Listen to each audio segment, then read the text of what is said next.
Okay, this is the 2000 Champion 181, which means it's an 18-foot one. 25th year anniversary boat. It's a fish and ski model. We had it in the water last summer, and we kind of felt like it was a little bit too small for what we had. We had originally a 21-foot Procraft. It was about 10 years older, and we actually liked the bigger boat, so we have decided to get rid of this one. Last year we was trying to sell it during the summer. Right there is the Champion 181 logo with the 25th year anniversary medallion on the boat. This has extra graphics. My understanding was because it was a 25th year anniversary model, it had much more detailed or much prettier, however you want to describe it. I presently have a 150, 2002 150 with a 4-blade ski prop on it. I'll be taking that off if whoever buys this is only after the boat and trailer. The ski pole goes with it. I don't need it. I'm 66 years old. I don't find myself looking longingly at a ski on the water, so that's not my happening. Right here, let me get a better shot. Right here is one of the casting seats that goes up there where that ski pole's at. Someone stole my little short post that it sets on in that hole, so I don't even know where you can get them. I was going to convert it to the smaller Atwood size. I think they're 1 1/4 or something. These are 2 3/8, I believe it is. These seats were brand new this past summer. They were, I mean, like nothing wrong with them. Right now, I would just say during the winter I had the boat cover on it. I didn't have it in a garage, so it got moisture apparently. It's going to need some vinyl treatment on it, I'm sure, but that's fresh vinyl. That's brand new. That cost me over $675. The dash has a radio that works. It's a cassette deck player in it, so if you want to upgrade to CD, that's what you'll have to do. The glove box has the only hubcap that came with this boat. There was one missing. I don't know where it's at, but the reason they didn't have the hubcaps on is because they put bearing buddies on the axles. This is the steering wheel. It again also has the 25th year medallion in the center. It's pretty well laid out. Everything worked on it when we had it out. A little bit rough on the wear of the paint, but it is a 20-year-old boat, so it's, I would say, normal conditions probably. There's the front casting seat that is also a convertible passenger seat, and it goes back there in that corner and sits down in a hole right there. It does have its standing seat, and coming with this boat is a Champion original butt seat that I did not recover. I did not feel that it was necessary, or rather I shouldn't recover it. I'll leave it like it was. This is what came with the boat when it was new, I'm sure.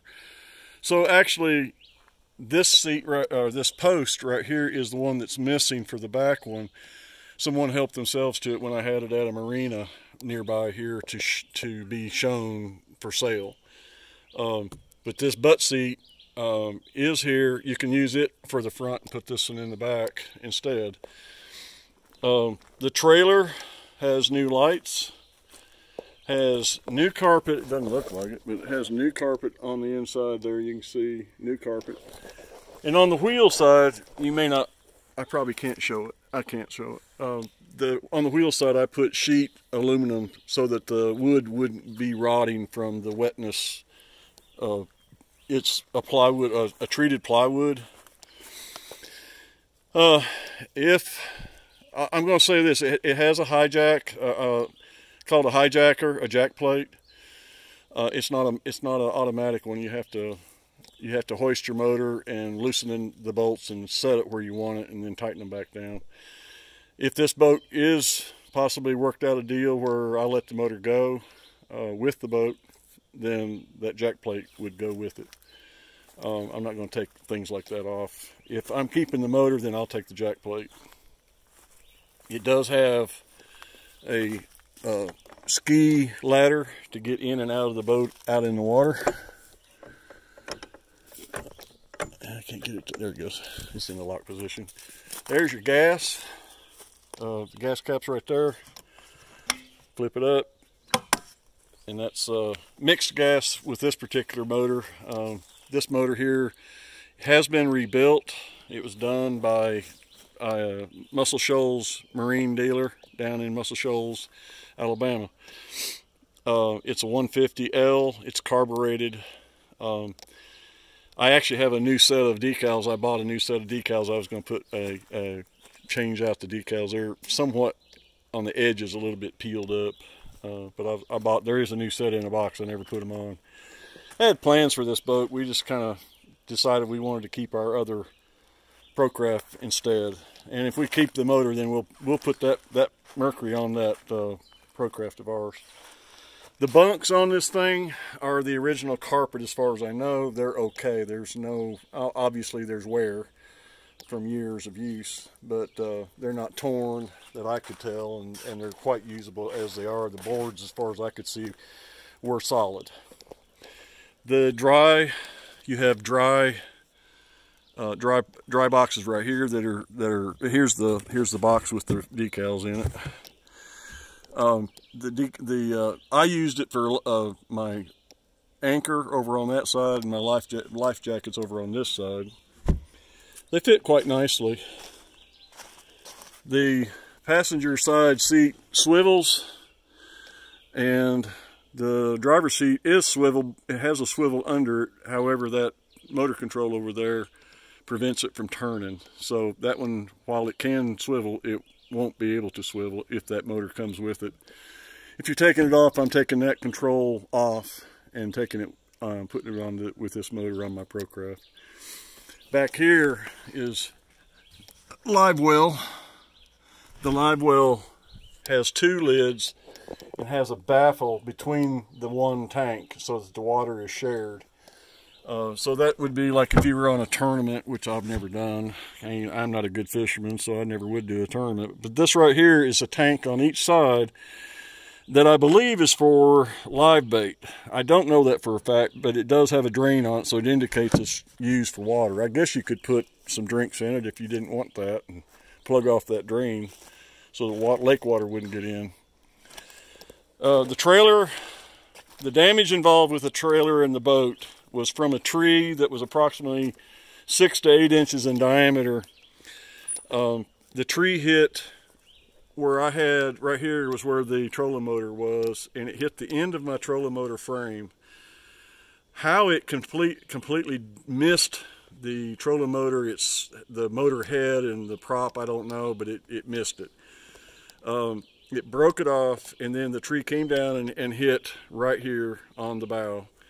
And underneath of there, I don't think there's anything more than a scratch. It might have some, I don't know much about fiberglass. I am no expert at that, or else I would have tried to attempted to do something with this.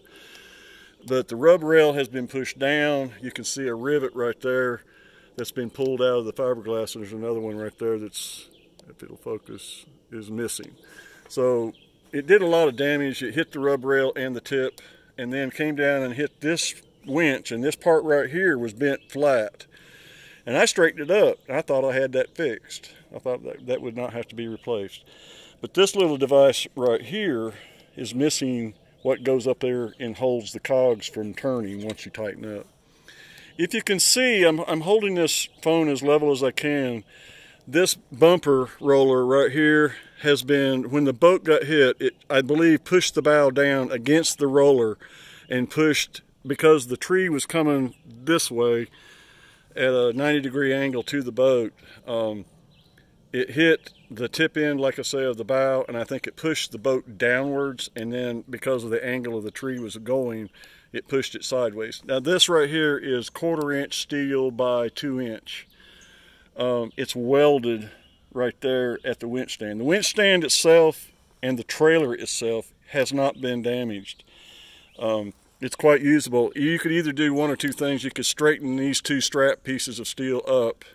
I didn't want to do that because the boat's right here at it, and I haven't taken it to the lake to try to back the boat off and then try to see if I could straighten it up with a sledgehammer and a pry bar. And that's why I'm selling it as is. This is a project boat, and that's why I've listed it as a project boat, because it has damage. I'm listing that damage. I'm trying to show this damage so the person can make as much of an estimate as they can. I will also point out that this damage is right here at the bow above the water line, except for any waves that might come up over the bow while you're running. That right there is the only indication that I see of any entry of water can be happening. Underneath of this boat, there is no damage. That boat never got hurt, and it was in good shape when we were actually on the water.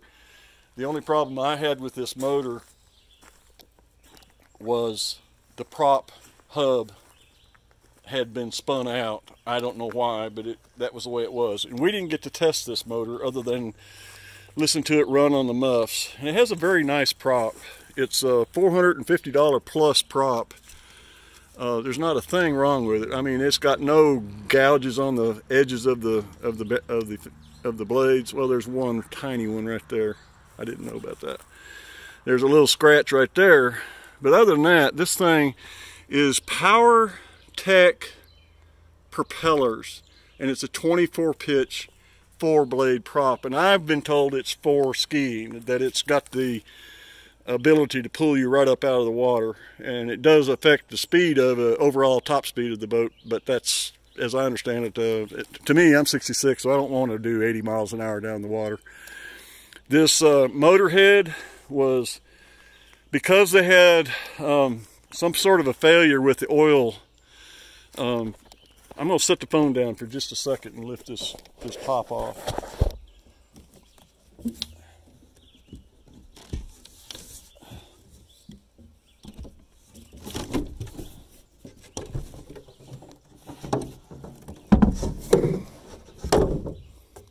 Okay, I took the top off just now.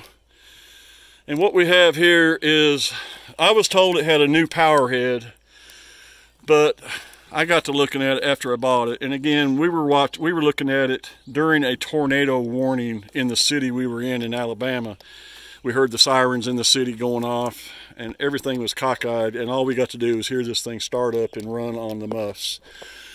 I got to noticing that the bolts had rust on them. So I inquired to the previous owner, and he inquired to Muscle Shoals Marine dealer that did the rebuild on it, and they said no, it wasn't a power head, it was a rebuild. Has been rebuilt. Now right in this area right here is where the oil tank was. They've taken the oil tank off, and I don't know enough about, here it is, right here is where the oil pump bolted on to the block right here. These two bolts came out, and that's a block off plate. That's what they do whenever something goes haywire, I guess. And apparently the oil pump failed. Either somebody wasn't paying attention to the alarm, because there is an alarm for these, and either they didn't pay attention to it and it locked it up, and then they had to have it rebuilt. But it's a brand new engine, and it was done by Muscle Shoals Marine dealer in Muscle Shoals, Alabama. So we've had it running. It was running for us. We didn't get to put it up on plane, and it was after that one trip that I had to take the prop off and take it up to the marine dealer near me. And I paid over $150 for the prop to be rehubbed. And it's a good rehub. It's not the kind that I have a Quicksilver on prop on my ProCraft on a Suzuki, and it's a some sort of a plastic, some sort of special plastic hub that you just take the prop off, and you can pop that plastic part out, put a new plastic one in, and it's done. Well, this one right here, yeah, I don't know if you can see that, but that's brass right there. That's the hub behind that locking ring. That's a brass hub, and it took them a while to get that done. It cost me over $150. But anyway, the trailer has new lights and new tires, because we bought this thing, as I said, I drove it less than 10 miles and it had a blowout. So I had to jack the trailer up, take the tires off. The one that was good was also showing age, so we took both of them and had new tires put on in that city I bought it at. These are ST215 75R14s. What? That don't make sense. 250, yeah, 75R14. These are 14-inch rims, which is also what my ProCraft has. I have 14s on it as well. So anyway, there you have it. Let me give you another side, a good look at the motor on this side. Got a good looking starter on it. I mean, the engine started right up for us. And the batteries are kind of down on the trolling motor side. I don't think I showed. Let me put the motor back down. I was going to show you where the gas tank was in here. I need to put the head back on.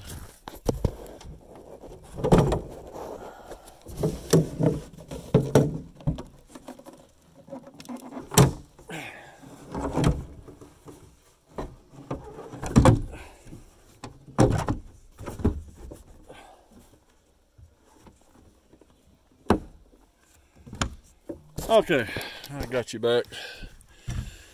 Now, right in here, you've got your two brand new batteries that I'm taking if the boat is only going with the trailer and no motor. It's got a starting battery that's new, and then these two separate gas tanks that's actually connected together back here in the back. That right there is an onboard charger made by Charging Systems International, and it's been damaged apparently at some point in life. Somebody tried to straighten it up, but I noticed right away that only one side was charging. I now know the starting battery I think is okay. I think I cranked it, I don't know, 3 weeks ago. And it's the trolling motor. I just checked the trolling motor with my VOM, and the trolling motors are down. So that means the trolling motor side probably is the side that's not working on that onboard charger. Ski pole goes with it. It's a good ski pole. There's nothing wrong with it. Here's the bracket for the braces at the back on each side like that, and they work. Overall, this boat's got 20 years of life on it, but it's a solid boat, I'll say that. The up front part, I'm surprised it didn't have more damage done to it than what it had done. I'm surprised the trailer wasn't bent, but it's not bent. It's in good shape. It's just that winch stand. Maybe the winch stand's what saved it. I don't really know. The tree was a major sized tree. It missed. The boat was sitting beside my boat shed because the boat shed is too small for this boat. I couldn't even get the boat in it. And the tree missed my boat shed completely and hit this thing instead.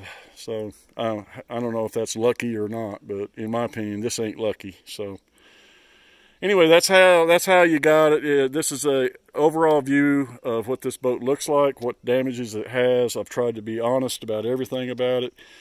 And if you have questions, I flashed by my for sale sign on it that has my phone number. You're welcome to call. I'll answer. Since I'm selling something, I will answer phone calls that I'm not familiar with. Talk to y'all later.